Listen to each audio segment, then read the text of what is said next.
जय माता दी दोस्तों। आषाढ़ कृष्ण पक्ष की एकादशी को योगिनी एकादशी कहा जाता है। योगिनी एकादशी का व्रत इस बार 14 जून को रखा जाएगा।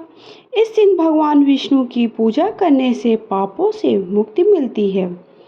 अगर इस दिन उपवास रखा जाए और साधना की जाए तो हर तरह के पापों का नाश होता है। हिंदू धर्म में एकादशी का विशेष महत्व है। हर महीने 2 बार एकादशी आती है, पहली कृष्ण पक्ष और दूसरी शुक्ल पक्ष।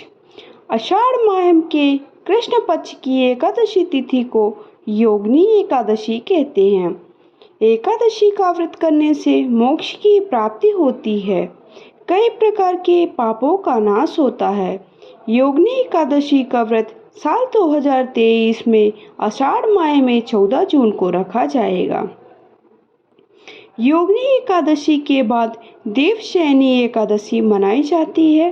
देवशयनी एकादशी से भगवान विष्णु 4 महीने के लिए योग निद्रा में चले जाते हैं। इसके बाद शुभ कार्य पूरी तरह से वर्जित हो जाते हैं। इसलिए योगिनी एकादशी को बहुत ही महत्वपूर्ण माना गया है। इसके अलावा निर्जला एकादशी और देवशयनी एकादशी जैसी महत्वपूर्ण एकादशी के बीच योगिनी एकादशी आती है। इस वजह से भी इसका महत्व काफी बढ़ गया है। योगिनी एकादशी का व्रत बुधवार 14 जून को रखा जाएगा। एकादशी तिथि प्रारंभ 13 जून मंगलवार को सुबह 9:28 पर हो जाएगी और एकादशी तिथि का समापन 14 जून बुधवार को सुबह 8:48 पर होगा। योगिनी एकादशी का पारण 15 जून को सुबह 5:32 से 8:10 तक रहेगा। योगिनी एकादशी के दिन सुबह स्नान के बाद भगवान विष्णु और माता लक्ष्मी की विधिवत पूजन करें। भगवान को फल फूल अर्पित करें।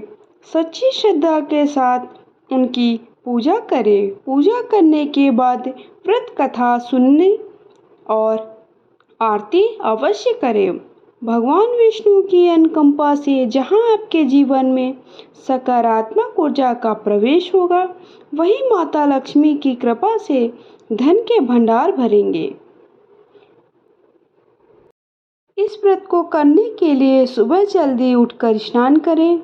इस दिन हो सके तो पीले वस्त्र धारण करें। इसके बाद भगवान विष्णु के साथ साथ सभी देवी देवता को गंगा जल से अभिषेक करें। अब भगवान विष्णु को फूल और तुलसी दल अवश्य अर्पित करें। फिर भगवान विष्णु के सामने घी का दीपक जलाएं। हो सके तो विष्णु सहस्त्र नाम का पाठ करें। इसके साथ ही ओम नमो भगवते वासुदेवाय नमः मंत्र का 108 बार जप करें। इसके बाद एकादशी व्रत की कथा करें और भगवान की आरती करें। भगवान को सात्विक चीज़ों का भोग लगाएं। भोग लगाते समय इस बात का ध्यान रखें कि भोग में तुलसी दल अवश्य अर्पित करें। अगले दिन शुभ मुहूर्त पर पूजा करके अपने सामर्थ्य के अनुसार ब्राह्मणों को दान भोजन कराने के बाद व्रत का पारण करें। किसी भी एकादशी तिथि में भगवान विष्णु के निमित्त व्रत रखने और उनकी पूजा करने का विधान है।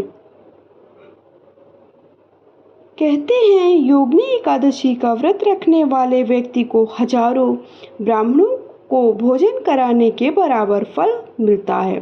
साथ ही अनजाने में हुई गलतियों की उलझनों से भी छुटकारा मिलता है।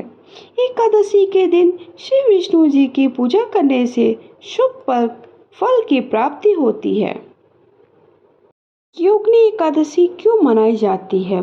हर साल जून माह के कृष्ण पक्ष की एकादशी तिथि को योगिनी एकादशी के रूप में माना जाता है। विधि विधान से पूजन और व्रत कथा करने पर जातकों और साधकों को बहुत लाभ मिलता है। आषाढ़ मास के कृष्ण पक्ष में पड़ने वाली एकादशी योगिनी एकादशी पर भगवान विष्णु और लक्ष्मी का पूजन करने से हर बिगड़ा काम बन जाता है। योगिनी एकादशी जून में 13 तारीख को है। 14 जून को सुबह 8:48 पर इसका शुभ मुहूर्त है। उदया तिथि के कारण एकादशी 14 जून को रखी जाएगी। इसका पारण 15 जून को किया जाएगा। धार्मिक मान्यताओं के अनुसार एकादशी व्रत का पालन दशमी तिथि की रात्रि से ही शुरू हो जाता है। दशमी तिथि की रात्रि को व्रत करने वाले लोगों को बिना नमक वाला सात्विक भोजन करना चाहिए। फिर एकादशी तिथि के दिन सुबह जल्दी उठकर स्नान से निवृत्त होकर के स्वच्छ वस्त्र धारण करके घर की पूजा स्थल को साफ करके वहां दीप जलाएं। एकादशी व्रत का संकल्प लें। इसके पश्चात घर के मंदिर पर चौकी लगाकर लाल पीले रंग का कपड़ा बिछाकर विष्णु जी की प्रतिमा स्थापित करें। भगवान विष्णु को पीला रंग अति प्रिय होने का कारण पूजा में पीला चंदन, पीले फूल, पीले रंग के फल और मिष्ठान अर्पित करें। तुलसी के बिना विष्णु भगवान की पूजा संपूर्ण नहीं मानी जाती है। इसके लिए जो भी भोग लगाएं उसमें तुलसी दल जरूर चढ़ाएं। इसके बाद धूप दीप जलाकर आरती करके मन में भगवान विष्णु के आशीर्वाद प्राप्ति की कामना करें। तो इस तरह से एकादशी का व्रत करने से आपको 88,000 ब्राह्मणों को भोजन कराने के बराबर फल की प्राप्ति होती है। इस तरह से आपको व्रत पूजन करना है। अगर वीडियो पसंद आया है तो जय माता दी जरूर लिखें। धन्यवाद।